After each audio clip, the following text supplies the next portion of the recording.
want to thank LA for giving me to speak. And the truth of the matter is, I had something to talk about, and I changed it just as soon as I got here because I said, what we really want is a positive message, right? Everybody's right now kind of feeling bad. We lost the election. We didn't lose the election. We lost the people. That's how I look at it. Most Americans are progressive. I want you to keep that in your head. Most Americans are progressive. Our MAGA friends, our MAGA brothers and sisters, I know you don't like that, our MAGA brothers and sisters, they are progressive. You go ahead and you start asking questions and you find out, guess what? These people are just like me. I know it's hard for us to accept that, but I try to talk to just about everybody. When I get folks singularly separated from their group, the one thing I realize is that all of us basically, except for certain key issues, we pretty much think alike. I was on the radio talking about Donald Trump for a long time, right? And I also spoke a whole lot about how big this election was going to be. And guess what else I said? We are going to win this election big. Democrats are going to win this election big. I made bets on it. And the truth of the matter is, the problem that I had is I completely misunderstood what the population really looked like. I live in Kingwood. First of all, I'm looking at this place in Kingwood, right? This looks like America. We have all kind of folk in here, right? But I want to say something to my white brothers and sisters, first of all. This is important. How the hell do you do it in Kingwood? That means you are special. To go against peer pressure, living in a place like Kingwood, you guys around here are special folks. That's the first thing I want to put out there. Because it is not easy being able to say, I want to jump on the bandwagon that is more comfortable for me to jump. And I'm looking around, and he didn't do it. I'm going to tell you a little story. My daughter had 2 strokes in the last 3 or 4 years. It was difficult. It was the worst time of my life. The last 5 years were horrendous. Taking care of her and bringing her back. This is the first Christmas that we could sit down. We normally have a whole bunch of folks over for Christmas. This time we had 9 people. It was 4.5 immigrants and 3.5 Americans. I figured by now you can figure that Ashley is a half. It's interesting because we started talking. Politics came up, of course. Trump had already won. And I'm talking to my Jamaican brother, my Panamanian brother, and all these other folks. And we were talking politics, and Ashley out of the blue, she kind of says things out of the blue a lot. She says, I don't know why you immigrants have so much faith in America. And then I looked at her and she repeated again. Why do you all have so much faith in America? She's a millennial. We are all grown. I looked at Norman, my buddy from Jamaica, and I said, she doesn't get it. We came over here based on what America said it is supposed to be. She's lived America her entire life. So I came back and I said to her, let me tell you one thing though. Those of us who came over here from Panama, Jamaica, Costa Rica, wherever we came from, we came over here knowing that it wasn't going to be easy, and whatever it is, we were kind of like stuck here, and therefore, for us, it's not about just throwing our hands up in the air. It's actually about making America live up to who America says it is. What does that really mean? That means actively participating in the American dream. That's what it means. It means never giving up. My daughter was right in her belief, but she was wrong in moving forward. You have to stay in the game. And that's what we do. More so, a lot of us come over here and get it done. Why did Kamala Harris lose? Why do you think she lost? What else? She had 3 things against her: black, woman, and progressive. Right. Okay. That one. Remember a woman called Hillary Clinton? Remember a guy called Barack Obama? Yeah. Okay. Let me tell you a little story. I remember when Barack just came out. Barack went to all the universities in Texas. Texas State University, University of Texas, and all these universities. And all these folks from Kingwood, the kids came home and they brought Obama's book and they talked about this black dude named Obama. They brought him And in Kingwood, I started going to all these people's homes in Kingwood. I was first a Hillary Clinton supporter before I was a Barack Obama supporter. I never thought Barack Obama had a chance in hell, okay? I was a Hillary Clinton supporter. And I remember after Brother Clinton said something that pissed me off, I then moved on to Obama. But then in Kingwood, you had all these Republicans in Kingwood having parties for Obama. Yes. And I went to a lot of Republican homes having parties. And I remember going home to my wife one time and I said, this scares me. This can't last. How can this guy in Republican land be doing the way he's doing? And I just said, well, you never know, things have really changed. I wasn't buying into the change quite yet. So the election went on, and by the time he won the primary and he was going against it, he was McCain, and they were doing canvassing all over the country.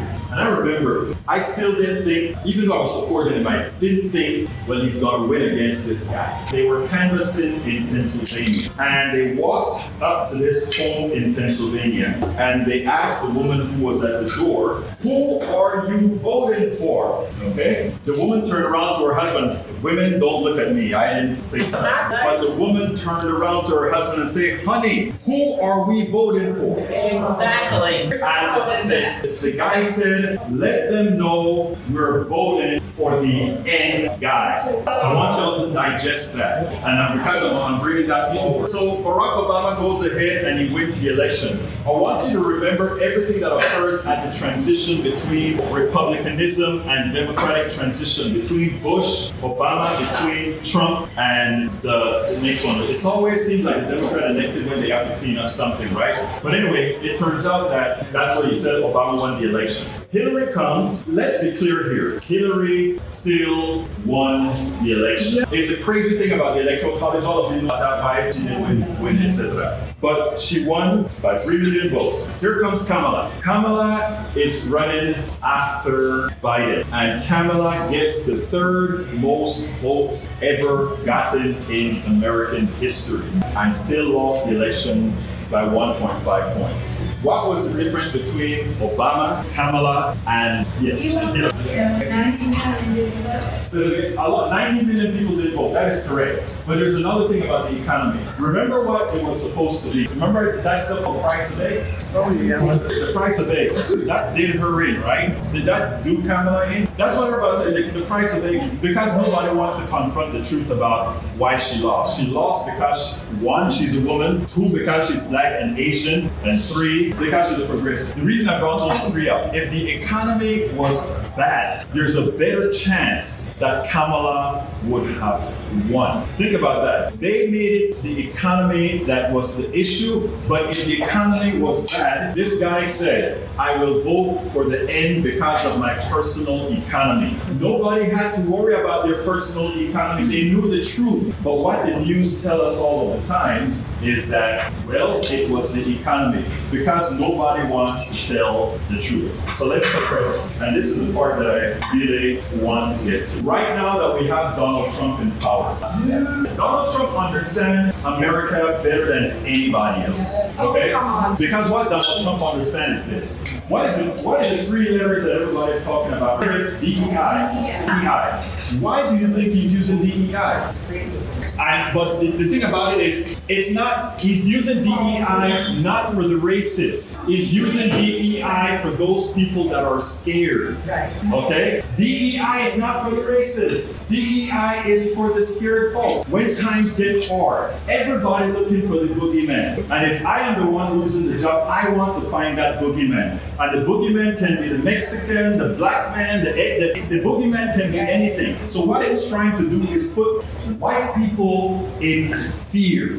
They want you to be fearful. They want you to look at me and say, oh my God, that big black dude, I am scared of him. That's what they want to do. When I come to you guys, that is where all of you come in. Because the only way to fight this is for other people who look like you to realize that you know better than they do. Amen. It is going forward for us to win this battle. The question used to be, who is a swing voter or who is the voter that makes the difference?